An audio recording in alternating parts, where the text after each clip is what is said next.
Hello students, ഈ വീഡിയോയിൽ നമ്മൾ ഡിസ്കസ് ചെയ്യുന്നത് കോമ്പൗണ്ട് റിലീഫ് വാൾവ് എന്ന എക്യുപ്മെൻ്റ് എന്ന ഡിവൈസിനെ പറ്റിയാണ്. നമ്മൾ കഴിഞ്ഞ വീഡിയോയിൽ ഈ ഡയറക്റ്റ് ആക്ടിംഗ് പ്രഷർ റിലീഫ് വാൾവിനെ പറ്റി പഠിച്ചു. അപ്പം ഇത് നമ്മുടെ പ്രഷർ കൺട്രോൾ വാൾവ് എന്ന് പറയുന്ന കാറ്റഗറിക്കകത്ത് വരുന്ന സംഭവമാണ് ഈ direct acting pressure relief valve. അതിൻ്റെ കൂടെ രണ്ട് ടൈപ്പും കൂടെ ഉണ്ടായിരുന്നു, കോമ്പൗണ്ട് റിലീഫ് വാൾവും പ്രഷർ കൺട്രോൾഡ് സീക്വൻസ് വാൾവും. അതിൽ കോമ്പൗണ്ട് റിലീഫ് വാൾവാണ് നമ്മൾ ഇന്ന് പഠിക്കാൻ പോകുന്നത്. ഈ എക്യുപ്മെൻ്റ് എന്ന് പറയുന്നത് നമ്മുടെ direct acting pressure relief valve, അതുപോലെ തന്നെ ഒരു വളരെ ഹൈ പ്രഷർ പൈപ്പ് ലൈനിൽ അല്ലെങ്കിൽ ആ ഫ്ലൂയിഡ് പാസ് ചെയ്യുന്ന ആ ലൈനിൽ അതിൽ വളരെ ഹൈ പ്രഷർ പെർമിസിബിൾ ആയിട്ടുള്ള പ്രഷറിനെക്കാളും അല്ലെങ്കിൽ ഡിസൈൻഡ് ആയിട്ടുള്ള പ്രഷറിനെക്കാളും കൂടിയ പ്രഷർ വരികയാണെങ്കിൽ ആ പ്രഷറിനെ ഒന്ന് ലിമിറ്റ് ചെയ്യാൻ അല്ലെങ്കിൽ അതിൻ്റെ പെർമിസിബിൾ ലിമിറ്റിനെ ഉള്ളിൽ മെയിൻറ്റെയിൻ ചെയ്യാനായിട്ട് അല്ലെങ്കിൽ പ്രഷർ റെഡ്യൂസ് ചെയ്യാൻ വേണ്ടി ഉപയോഗിക്കുന്ന ഒരു സേഫ്റ്റി മെക്കാനിസം അല്ലെങ്കിൽ സേഫ്റ്റി ഡിവൈസ് എന്ന് പറയാവുന്ന ഒരു ഡിവൈസാണ് ഈ കോമ്പൗണ്ട് റിലീഫ് വാൾവ്. അതായത് വളരെ ഹൈ പ്രഷർ വരികയാണെങ്കിൽ ആ പ്രഷറിനെ ഒന്ന് കുറയ്ക്കണം, ഒരു ലിമിറ്റ് പറഞ്ഞിരിക്കും, ആ ഹൈ പ്രഷറിൻ്റെ ഒരു ലിമിറ്റ് പറഞ്ഞിരിക്കും. ആ ലിമിറ്റിനെക്കാളും കൂടുതൽ പ്രഷർ വരികയാണെങ്കിൽ ആ പ്രഷറിനെ ഒന്ന് കുറയ്ക്കണം. അപ്പം അതിന് വേണ്ടിയുള്ള ഡിവൈസാണ് നമ്മൾ ഇന്ന് പഠിക്കുന്നത്. നമ്മുടെ മുമ്പ് പഠിച്ച ഈ ഡയറക്റ്റ് ആക്ടിംഗ് പ്രഷർ റിലീഫ് വാൾവിനും സെയിം വർക്കിംഗ് തന്നെയായിരുന്നു. അതിൻ്റെ അടുത്ത ടൈപ്പാണ് നമ്മൾ ഇന്ന് പഠിക്കുന്നത്. ഈ ഡിവൈസിൽ ഏറ്റവും ഇമ്പോർട്ടൻ്റ് ആയിട്ടുള്ള രണ്ട് കമ്പോണൻ്റ് ഉണ്ട്. ഒന്ന് ഈ ഒരു മെറ്റൽ ബ്ലോക്ക്, അതിനെ മെയിൻ സ്പൂൾ എന്നാണ് പറയുന്നത്, ഈ ഒരു ബ്ലോക്ക്. പിന്നെ ഒരു കമ്പോണൻ്റ് എന്ന് പറയുന്നത് ഈ ഒരു സ്പ്രിങ് വാൾവ് എന്ന് വേണമെങ്കിൽ പറയാം. ഇതൊരു കോണിക്കൽ ഷേപ്പിലുള്ള ഒരു വാൾവാണിത്. അത് സ്പ്രിങ് കൺട്രോൾഡ് ആണ്. അത് നമുക്കിവിടെ അഡ്ജസ്റ്റ് ചെയ്യാനായിട്ട് സാധിക്കും. എത്രയാണോ മാക്സിമം പ്രഷർ ഇതിൻ്റെ അകത്ത് പെർമിസിബിൾ ആയിട്ടുള്ള മാക്സിമം പ്രഷർ ഏതാണ് അത് നമുക്ക് ഈ ഒരു അഡ്ജസ്റ്റ് ചെയ്ത് നമുക്ക് സെറ്റ് ചെയ്യാനായിട്ട് സാധിക്കും. ഈ ഒരു സ്പ്രിങ്ങിൻ്റെ ആ ഒരു കൺട്രോൾ അഡ്ജസ്റ്റ് ചെയ്ത് നമുക്ക് സെറ്റ് ചെയ്യാനായിട്ട് സാധിക്കും. ആ സെറ്റ് ചെയ്യുന്ന പ്രഷറിനെക്കാളും ഹൈ പ്രഷർ വരികയാണെങ്കിൽ ഈ നീഡിൽ വാൾവ് എന്ന് പറയും. ആ നീഡിൽ വാൾവ് ഓപ്പണായി ഗ്യാസ് ഇതിൻ്റെ അകത്തുള്ള ഫ്ലൂയിഡ് ആയിരുന്നാലും അതിപ്പോൾ ലിക്വിഡ് ആയിരുന്നാലും ഗ്യാസ് ആയിരുന്നാലും ആ ഫ്ലൂയിഡ് അങ്ങ് പുറത്തോട്ടങ്ങ് പോകും. പുറത്തോട്ട് പോവുക മീൻസ് ഈ വഴി കയറി ഈ ഓപ്പണിങ്ങും കൂടെ കയറി ഈ വഴി ടാങ്കിലോട്ട് അങ്ങ് പോവുകയാണ് ചെയ്യുന്നത്. ഈ ഡിവൈസ് ആക്ച്വലി സെപ്പറേറ്റ് ആയിട്ടുള്ള ഡിവൈസാണ്. ഇത് ഡയറക്റ്റ് മെയിൻ പൈപ്പ് ലൈനിൽ കൊണ്ട് ഫിക്സ് ചെയ്യുന്ന ഡിവൈസ് അല്ല. പൈപ്പ് ലൈനിൽ നിന്ന് ഒരു കണക്ഷൻ എടുക്കും, ആ കണക്ഷനാണ് ഈ ഡിവൈസിലോട്ട് കൊണ്ട് കൊടുക്കുന്നത്. ആ കണക്ഷൻ ഇവിടെ ആയിരിക്കും കൊണ്ട് കൊടുക്കുന്നത്. ഡയറക്റ്റ് പൈപ്പ് ലൈനിൽ കൊണ്ട് ഇത് കണക്ട് ചെയ്യത്തില്ല. പൈപ്പ് ലൈനിൽ നിന്ന് ഒരു ഡിസ്ട്രിബ്യൂഷൻ, ഒരു ചെറിയൊരു ട്യൂബ് വഴി ഈ ഡിവൈസിലോട്ട് കൊണ്ടെത്തിക്കും. അതിനുള്ള ഗ്യാസ്, അതായത് പൈപ്പ് ലൈനിൻ്റെ സെയിം പ്രഷർ തന്നെയായിരിക്കും നമ്മൾ ഈ എടുക്കുന്ന ഡിസ്ട്രിബ്യൂഷൻ ആ ലൈനിലുള്ള പ്രഷറും സെയിം തന്നെയായിരിക്കും. അതാണ് ഈ ഡിവൈസിൻ്റെ ഇൻപുട്ടിലോട്ട് കൊണ്ടു കൊടുക്കുന്നത്. ഇവിടെയാണ് ഇൻപുട്ടായിട്ട് വരുന്നത്. ഇതിൻ്റെ ഇൻപുട്ട് ഇങ്ങനെ വന്ന് ഇവിടെ ഇങ്ങോട്ടൊരു ഓപ്പണിംഗ് ഉണ്ട്. അതുപോലെ തന്നെ ഈ ടാങ്കിലോട്ട് പോകാനായിട്ട് ഇവിടെ ഒരു ഓപ്പണിംഗ് ഉണ്ട്. സംഭവം ഈ ഇൻപുട്ട് വഴി കയറുന്ന ഗ്യാസ് ഇതുവഴി കയറി ഇതുവഴിയാണ് പുറത്തിറങ്ങാനുള്ളത്. പക്ഷേ അങ്ങനെ ഒരു പാത്ത് നോർമൽ വർക്കിംഗ് കണ്ടീഷനിൽ ഇല്ല. കാരണം ആ പാത്തിനെ ഈ ബ്ലോക്ക്, അതായത് ഈ മെയിൻ സ്പൂൾ കൊണ്ട് ബ്ലോക്ക് ചെയ്തിരിക്കുകയാണ്. അതായത് ഈ ഓപ്പണിങ്ങും തമ്മിൽ കണക്ഷൻ ഇല്ലാത്ത രീതിയിൽ മെയിൻ സ്പൂൾ എന്ന് പറയുന്ന ഈ കമ്പോണൻ്റ് കൊണ്ട് ബ്ലോക്ക് ചെയ്ത് വെച്ചിരിക്കുകയാണ്. നോർമൽ വർക്കിംഗ് കണ്ടീഷനിൽ ഈ ബ്ലോക്ക് ഇങ്ങനെ തന്നെയായിരിക്കും ഇരിക്കുന്നത്. നോർമൽ വർക്കിംഗ് കണ്ടീഷനിൽ ഇവിടെ നിന്ന് ഈ ഇൻപുട്ട് ഡിസ്ട്രിബ്യൂഷൻ പൈപ്പിൽ നിന്ന് വരുന്ന ആ ഫ്ലൂയിഡ്, അതായത് ഗ്യാസ് ആയിരുന്നാൽ ലിക്വിഡ് ആയിരുന്നാൽ അത് ഡയറക്റ്റ് ടാങ്ക് വഴി പുറത്തോട്ട് പോകത്തില്ല, അല്ലാതെ ഇവിടെ വന്നിങ്ങനെ നിൽക്കും. സംഭവം ഈ ഒരു ഇൻലെറ്റ് വന്ന് ഇവിടെ ഒരു ഓപ്പണിംഗ് ഉണ്ട്. അത് കൂടാതെ വേറെ രണ്ട് ഓപ്പണിംഗ് കൂടെ ഉണ്ട്. ഇവിടെ വന്ന് എന്താണെങ്കിലും ഈ വഴി നോർമൽ വർക്കിംഗ് കണ്ടീഷനിൽ ഇതിവിടെ ബ്ലോക്കായി വെച്ചിരിക്കും. അപ്പോൾ അതുകൊണ്ട് ഈ വഴി അതിന് പുറത്തോട്ട് പോകാനായിട്ട് പറ്റത്തില്ല. അപ്പോൾ സംഭവിക്കുന്നതെന്ന് വെച്ചാൽ ഇവിടെ ഒരു ഓപ്പണിംഗ് ഉണ്ട് മുകളിലോട്ട്. ആ ഓപ്പണിംഗ് വഴി ഇങ്ങോട്ട് കയറി ഈ ഒരു ഏരിയയിലോട്ട് വരും. ഈ ഏരിയയിൽ എന്ന് പറയുന്നത് ഈ മെയിൻ സ്പൂളിൻ്റെ മുകളിലത്തെ ഏരിയ ആണ് ഇത്. ഇതൊരു വാക്വം സ്പേസ് ആണ്. ഇവിടെ വന്നായിരിക്കും ആ ഗ്യാസ് വന്ന് അല്ലെങ്കിൽ ആ ഫ്ലൂയിഡ് വന്ന് നിറയുന്നത്. ഇവിടെ സ്പ്രിങ് വെച്ചിട്ടുണ്ട്. ഈ സ്പ്രിങ് ഉപയോഗിക്കുന്നത് ഈ മെയിൻ സ്പൂളിനെ ലൊക്കേറ്റ് ചെയ്യാൻ വേണ്ടിയാണ്. കറക്റ്റായിട്ട് ആ പൊസിഷനിൽ തന്നെ മെയിൻറ്റെയിൻ ചെയ്യാൻ വേണ്ടിയുള്ള സ്പ്രിങ് എല്ലാം ഉണ്ട്. ആ സ്പ്രിങ്ങിനെ അഡ്ജസ്റ്റ് ചെയ്യാനുള്ള മെക്കാനിസം എല്ലാം ഇവിടെ ഉണ്ട്. അപ്പോൾ ഈ ഒരു പാർട്ടിനെ, ഈ ഒരു സെക്ഷനെ സ്പ്രിങ് ചേംബർ എന്താണ് പറയുന്നത്. കാരണം അവിടെ സ്പ്രിങ് ഉണ്ട്.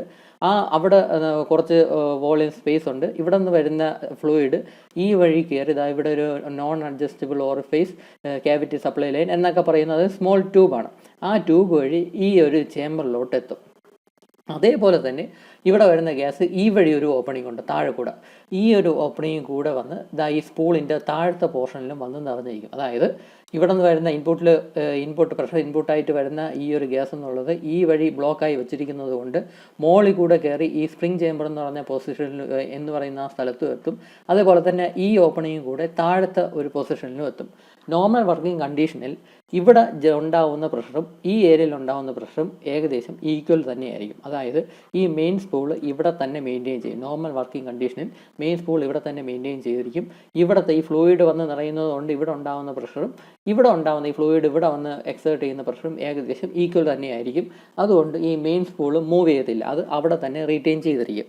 ഇവിടെ സംഭവിക്കുന്നത് എന്താണെന്ന് വെച്ചാൽ ഈ സാധാരണ ഉള്ള പെർമിസിബിൾ ആയിട്ടുള്ള പ്രഷറിനെക്കാളും ഹൈ പ്രഷർ ഇവിടുത്തെ ഫ്ലൂയിഡ് ഇവിടെ ഇൻലെറ്റായിട്ട് വരുന്ന ഫ്ലൂയിഡിന് വളരെ ഹൈ പ്രഷർ വരികയാണെങ്കിൽ, പെർമിസിബിൾ ആയിട്ടുള്ള പ്രഷറിനെക്കാളും ഹൈ പ്രഷർ വരികയാണെങ്കിൽ സത്യം പറഞ്ഞാൽ ഇവിടെ ഒന്നും സംഭവിക്കത്തില്ല. കാരണം ഇവിടെ പുറത്തു പോകാനായിട്ട് വഴിയൊന്നുമില്ല. അതുകൊണ്ട് ഈ ഗ്യാസ് ഇവിടെ വന്നിങ്ങനെ നിറഞ്ഞിരുന്നോളും. പക്ഷേ ഈ വഴി കയറുന്ന ഇവിടെ ഈ സ്പ്രിംഗ് ചേമ്പർ എന്ന് പറയുന്ന പോർഷനിൽ നിൽക്കുന്ന ഗ്യാസിന് എസ്കേപ്പ് ആവാനായിട്ട് ഒരു സ്പേസ് ഉണ്ട്. അതാണ് ഈ നീഡിൽ വാൾവ് എന്നുള്ളത്. വളരെ ഹൈ പ്രഷർ വരുമ്പോൾ, സാധാരണ പെർമിസിബിൾ ആയിട്ടുള്ള ഡിസൈൻഡ് ആയിട്ടുള്ള പ്രഷറിനെക്കാളും വളരെ ഹൈ പ്രഷർ വരുമ്പോൾ മാത്രമേ ഈ നീഡിൽ വാൾവ് ഓപ്പൺ ആവത്തുള്ളൂ. കാരണം അതിൻ്റെ പ്രഷർ സെറ്റ് ചെയ്യാനായിട്ട് ഇവിടെ സ്പ്രിംഗ് അഡ്ജസ്റ്റ്മെൻ്റ് ഒക്കെ ഉണ്ട്.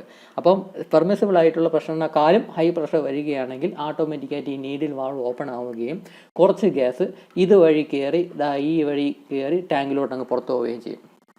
അപ്പോൾ സംഭവിക്കുന്നത് എന്തെന്ന് വെച്ചാൽ കുറച്ച് ഗ്യാസേ അങ്ങനെ പോവുകയുള്ളൂ. അപ്പോൾ സംഭവിക്കുന്നതെന്ന് വെച്ചാൽ ആ ഒരു പർട്ടിക്കുലർ ഇൻസ്റ്റൻറ്റിൽ ഇങ്ങനെ ഈ നീഡിൽ വാൾവ് ഓപ്പണായി കുറച്ച് ഗ്യാസ് ഈ വഴി കയറി ടാങ്കിലോട്ട് പോകുന്ന ആ ഒരു ഇൻസ്റ്റൻറ്റിൽ ഈ സ്പ്രിംഗ് ചേമ്പർ എന്ന് പറയുന്ന ഏരിയയുടെ പ്രഷർ കുറയുകയാണ്. കാരണം ആ ഗ്യാസ് കുറച്ച് എസ്കേപ്പ് ആവുകയാണല്ലോ, ഇവിടുത്തെ ഫ്ലൂയിഡ് കുറച്ച് എസ്കേപ്പ് ആവുകയാണ്. അപ്പോൾ അതുകൊണ്ട് ആ പർട്ടിക്കുലർ ഇൻസ്റ്റൻറ്റിൽ ഈ ഏരിയയിലുള്ള പ്രഷർ എന്ന് പറയുന്നത് കുറയും, സഡൻ ആയിട്ടൊന്ന് കുറയും. പക്ഷേ അതേസമയം ഈ സൈഡിലുള്ള പ്രഷർ എന്ന് പറഞ്ഞാൽ നേരത്തെ അതേ സെയിം പ്രഷർ തന്നെയാണ്. കാരണം ഇവിടെ ഗ്യാസ് ഒന്നും എസ്കേപ്പ് ആവുന്നില്ല, സെയിം പ്രഷർ തന്നെയായിരിക്കും ഇവിടെ ഉള്ളത്. അതായത് ഇവിടെ പ്രഷർ കുറയുകയും ഇവിടെ പഴയ സെയിം പ്രഷർ തന്നെ മെയിൻറ്റെയിൻ ചെയ്യുകയും ചെയ്യും. അതായത് ഇവിടെ ഹൈ പ്രഷർ ആയിരിക്കും, ഇവിടെ ലോ പ്രഷറും ആയിരിക്കും. അപ്പോൾ അത് കാരണം ഈ മെയിൻ സ്പൂളിനെ അത് പുഷ് ചെയ്ത് മുകളിലോട്ടങ്ങ് പാസ് ചെയ്യും, മുകളിലോട്ടങ്ങ് നീക്കും. കാരണം ഇവിടെ പ്രഷർ കൂടി നിൽക്കുകയാണല്ലോ. ഇവിടെ ഗ്യാസ് കുറച്ച് ഫ്ലൂയിഡ് കുറച്ച് എസ്കേപ്പ് ആയതുകൊണ്ട് ഇവിടെ പ്രഷർ കുറഞ്ഞു. അതേസമയം ഇവിടെ പഴയ പ്രഷർ തന്നെയാണ്. അപ്പോൾ അത് കാരണം ഇവിടെ ഈ പ്രഷറാണ് ഹൈ പ്രഷർ ആവുന്നത്. അപ്പോൾ അത് കാരണം മെയിൻ സ്പൂളിൽ മുകളിലോട്ട് പുഷ് ചെയ്യും. മുകളിലോട്ട് പുഷ് ചെയ്ത് ഈ ഓപ്പണിങ് ഈ മുകളിലോട്ട് പുഷ് ചെയ്ത് അത് നേരെ ഇങ്ങ് മുകളിലോട്ട് അങ്ങ് കയറി ഇങ്ങ് വരും. അപ്പോൾ സംഭവിക്കുന്നത് എന്താണെന്ന് വെച്ചാൽ ഈ ഒരു ഓപ്പണിങ് അൺകവർ ആവുകയും അതുപോലെ തന്നെ ഈ ഓപ്പണിങ് അൺകവർ ആവുകയും ചെയ്യും. അതായത് ഇവിടെ നിന്ന് വരുന്ന ഗ്യാസ് നേരെ തന്നെ ഈ വഴി പുറത്തോട്ട് പോകാനായിട്ട് സാധിക്കും. കാരണം മെയിൻ സ്പൂൾ എന്ന് പറയുന്ന ഈ ഒരു മെറ്റൽ ബ്ലോക്ക് അത്രത്തോളം മുകളിലോട്ട് പൊങ്ങും. അങ്ങനെ പൊങ്ങുന്ന കാര്യം എന്തുകൊണ്ടാണ്? കാരണം ഇവിടെ വളരെ ഹൈ പ്രഷർ വന്നപ്പോഴാണ് ഇങ്ങനൊരു സംഭവം നടന്നത്. ഇവിടെ വളരെ ഹൈ പ്രഷർ വന്ന സമയത്താണ് ഇവിടെ വഴി ഈ സ്പ്രിംഗ് ചേമ്പറിലുള്ള ഈ ഒരു നീഡിൽ വാൾവ് ഓപ്പൺ ആവുന്നതും കുറച്ച് ഗ്യാസ് ഇങ്ങനെ പുറത്തു പോകുന്നു. അല്ല നോർമൽ കണ്ടീഷനിൽ ഈ നീഡിൽ വാൾവ് ഓപ്പൺ ആയി ഗ്യാസ് ഒന്നും പുറത്തു പോകത്തില്ല.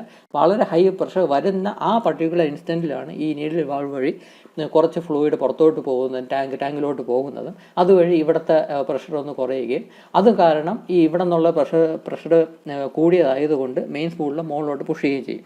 അങ്ങനെ മുകളിലോട്ട് അത് ഡിസ്പ്ലേസ് ആവുന്നുണ്ട്, മുകളിലോട്ട് മൂവ് ചെയ്യുന്നതുകൊണ്ട് ഈ രണ്ട് പോർട്ടും സൈമൾട്ടേനിയസ് ആയിട്ട് അങ്ങ് അൺകവർ ആവുകയും ചെയ്യും.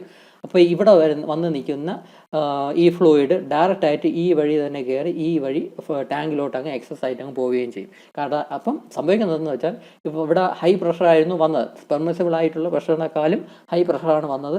അത് കുറയ്ക്കാനായിട്ട് ഈ ഒരു മെത്തേഡ് സാധിക്കും. കാരണം ഇവിടെ ഗ്യാസ് കൂടിയ ഹൈ പ്രഷർ ഗ്യാസ് ഇവിടെ കൂടുതലായിട്ട് വരുന്നത് ഈ വഴി ടാങ്കിലോട്ട് അങ്ങ് പുറത്തോട്ട് പോവുകയാണ്. അപ്പോൾ അതുവഴി ഹൈ പ്രഷർ എന്നുള്ളത് കുറച്ചൊന്ന് കുറയുകയും ചെയ്യും. ഇതെല്ലാം മൈക്രോ സെക്കൻഡ്സ് കൊണ്ട് നടക്കുന്ന ഒരു പ്രോസസ്സാണ്. വളരെ ഹൈ പ്രഷർ വരുന്ന ഗ്യാസ് ആ സമയത്ത് മാത്രം ഈ നീഡിൽ വാൾവ് വഴി കുറച്ച് പുറത്തോട്ട് പോവുകയും അത് കാരണം ഇവിടെ പ്രഷർ കുറയുകയും ഈ മെയിൻ സ്പൂൾ മുകളിലോട്ട് മാറുകയും ആ മുകളിലോട്ട് മാറുന്ന ആ പർട്ടിക്കുലർ ഇൻസ്റ്റൻറ്റിൽ ലോട്ട് ഓഫ് ഫ്ലൂയിഡ് ഈ വഴി കയറി ഡയറക്റ്റായിട്ട് ടാങ്കിലോട്ടൊക്കെ പോവുകയും ചെയ്യും. അപ്പോൾ അത് കാരണം മെയിൻ പൈപ്പ് ലൈനിലുള്ള പ്രഷർ കുറയാനായിട്ട് സാധിക്കും. മെയിൻ പൈപ്പ് ലൈനിലുള്ള പ്രഷർ കുറയ്ക്കാൻ വേണ്ടിയാണ് ഇങ്ങനെ ഒരു മെത്തേഡ് ചെയ്തു വെച്ചിരിക്കുന്നത്. അപ്പം ഈ ഒരു വർക്കിംഗ് ആണ് ഈ കോമ്പൗണ്ട് റിലീഫ് വാൾവ് എന്ന് പറയുന്ന ഡിവൈസിനുള്ളത്.